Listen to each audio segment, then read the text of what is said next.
So $2.6 billion ఒక రోజు ఖర్చు అవుతుంది. $2.6 బిలియన్ ఖర్చు ఒక రోజు వార్ కాస్ట్ అయితే పాకిస్తాన్ దగ్గర ఉన్నది మొత్తం $4.8 బిలియన్. అంటే రోజున్నరలో వాళ్ళు దుకాణం ఎత్తేయాలి, వాళ్ళ వల్ల కాదు. సో అలాంటి పరిస్థితులు ఉండి అంటే ఇది అంటే ఇప్పుడు ఏదైనా చేస్తున్నాం అంటే అన్ని, ఎందుకంటే దీని వెనకాల చైనా ఉంది. ఆయన ఇవాళ ఓపెన్ గా చెప్పాడు, నాకు అమెరికా వాళ్ళు, యూకే వాళ్ళు, యూరోపియన్ యూనియన్ మమ్మల్ని పెంచి పోషించారు, మేము 3 బదులు 30 ఏళ్ల పాటు మేము ఇది తప్పు చేసాం, ఈ డర్టీ. మీకు కావాలంటే వీడియో చూడండి, మీకు కావాలంటే నేను వీడియో పంపిస్తాను. అల్ జజీరా టీవీలో కాజా ఆసిఫ్ ఇవాళ డిఫెన్స్ మినిస్టర్ ఓపెన్ గా అడ్మిట్ చేస్తాడు, మేము ఈ డర్టీ చేసామని. సో దాన్ని మనం ఇవన్నీ ఎన్నో చాలా విషయాలు ఉన్నాయి.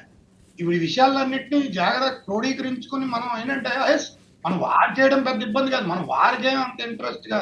మనం వార్ చేసాం అనుకోండి, వార్ కొట్టేస్తాం, ఏమవుతుంది? మనకు కావాల్సిన పాక్ ఆక్యుపైడ్ కాశ్మీర్ లో పీస్ ఆఫ్ లివింగ్ కావాలి. తర్వాత మనం పాక్ ఆక్యుపైడ్ కాశ్మీర్ తీసుకుని మనతో పాటు ఆక్యుపైడ్ గా మొత్తం అంతా ఇచ్చేయాలి. అది మనం ఎలాగ ఇండ్యూస్ రివర్ అనేది ఏమని అనుకున్నారు? అది 10 వార్లతో సమానం. అది ఒక వార్తో కాదు, అది మన ఇండస్ రివర్ దగ్గర తీసుకున్న డెసిషన్ ఉంది చూసారా, అది 10 వార్లతో సమానం.